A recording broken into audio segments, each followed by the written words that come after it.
Hello বন্ধুরা, আমি মাম্পি আর নতুন একটি ভিডিওতে তোমাদেরকে অনেক অনেক ওয়েলকাম। আশা করি সবাই ভালো আছো। আমি তো অনেক অনেক ভালো। তোমাদের সাথে অনেকদিন পর ভিডিও নিয়ে চলে এসেছি। এর আগে এক শর্ট ভিডিও তোমরা দেখতেই পেয়েছো যে আমরা গিয়েছিলাম কাছে পুজো দিতে বড় আর আমাদের বাড়ির ওখান থেকে বাস ধরে চলে এসেছি পুরো শিয়ালদাতে। আর শিয়ালদা এসে অনেকটাই লেট হয়ে গিয়েছিল। আমাদের যাওয়ার আগে থেকেই শিয়ালদার 4 নম্বর প্ল্যাটফর্মেতে নৈহাটি যাওয়ার জন্য আগে থেকে এসে শিয়ালদা থেকে অনেক অ্যাভেলেবেল ট্রেন আছে, যেমন Ranaghat local, Shantipur local, Gede local, সব কিছু অ্যাভেলেবেল অনেক ট্রেনই পাওয়া যেতে পারে। আর এখানে দেখো আমরা কথায় বলতে বলতে চলে এসেছি নৈহাটি স্টেশনে। আর আমাদেরকে নামিয়ে দিয়েছিল নৈহাটি 3 নম্বর প্ল্যাটফর্মে। এখান থেকে আমরা ওভারব্রিজ পার হয়ে চলে এসেছিলাম। আর তারপর দেখো আমরা এখন যাচ্ছি। তো এবার আমরা স্টেশনটা 1 নম্বর প্ল্যাটফর্মের ওখান থেকে নেমে সোজা একটা বড় রাস্তার মোড়, 3 রাস্তার মোড় পড়বে। তো সেখান থেকে সোজা গেলেই পুরো একদম বড় মার মন্দির। আর সত্যি কথা বলছি, প্রথমবার যাচ্ছি, খুবই আনন্দ লাগছে যে কখন যাবো আর কখন বড় মাকে দর্শন করব। তো তোমরা অনেকে গিয়েছো, আর যারা এখনো পর্যন্ত যাওনি তাদেরকে বলছি তোমরা একবার অন্তত গিয়ে দেখো, সত্যি তোমাদের খুব ভালো লাগবে। আর এই যে রাস্তাটা, এখানে যে 3 রাস্তার মোড় পড়বে স্টেশন থেকে নেমেই, তো সেখান থেকেই পুরো স্টেশন থেকেই ফুল বিক্রি শুরু হচ্ছে।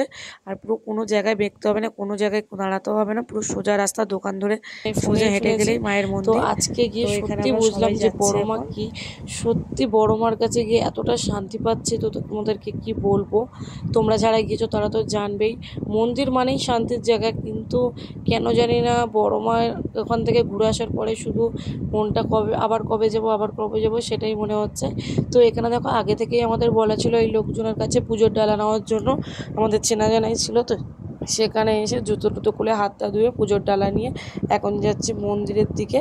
তো এখানে এখন তারপর দেখো এখানে আমরা সবাই মিলে পুরো একটা আমাকে যে টিপও লাগিয়ে দিয়েছে বড় মার যে টিপটা, তো ওটাও নিয়ে নিলাম। আর এইদিকে দেখো আমার ছেলের হাতেও একটা পুজোর ডালা, ও কিন্তু এসে খুব খুশি হয়েছে, একটু ওর কষ্ট হচ্ছে না বা কিছু না। আমরা যতটা লাইন দিয়ে দাঁড়িয়েছিলাম, আমার ছেলেটা সেই অতটা লাইন দিয়ে ও দাঁড়িয়ে গিয়েছে, একবারও কোলে উঠিনি কিছু না।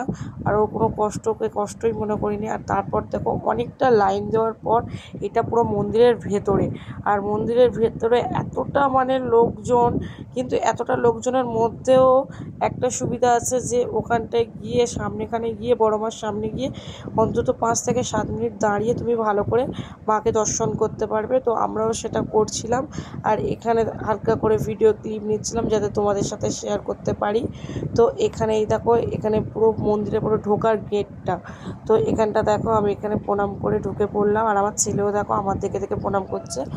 তো তারপর দেখো এই যে শান্তিটা, যে এই বড় মাকে তোমার কাছ থেকে ঘুরে এসেও দেখবে, তোমরা যে যা চাইবে নাকি তাই পাওয়া যায়। তোমরা একবার যাও, চা পাওয়াটা তো বড় কথা না, বড় কথাটা মাকে দর্শন করা। তো ওই দেখো মাকে দর্শন করালাম। তো কমেন্টে জয় বড় মা লিখে যেও। আর যদি ভিডিওটা ভালো লাগে অবশ্যই একটা লাইক করে দিও। ধর্ম হোক যার যার, বড় মা সবার। চলো দেখা হবে পরের একটা ব্লগে। আজকে এই পর্যন্ত, টাটা।